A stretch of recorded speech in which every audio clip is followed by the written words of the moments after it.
नमस्कार मित्रांनो, 16 तारखेला 3:30 वाजेनंतर RTE 2024चे फॉर्म हे चालू झालेले आहे. तर अशा पद्धतीने नवीन रजिस्ट्रेशनची लिंक ही ओपन झालेली आहे. फॉर्म भरताना व्यवस्थित काळजीपूर्वक माहिती वाचून घ्यावी आणि त्या पद्धतीने फॉर्म भरावा. जर कोणाला काही शंका असल्यास कोणी कमेंटमध्ये कमेंट करू शकता.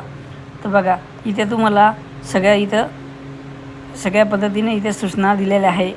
पालकांसाठी सूचना 2024-25 या वर्षाकरिता पालकांनी अर्ज भरण्यास सुरुवात झाली आहे. पालकांनी पुढील सूचना पाळूनच अर्ज भरावा. व्यवस्थित तुम्ही सगळ्या ह्या सूचना वाचून घ्याव्यात.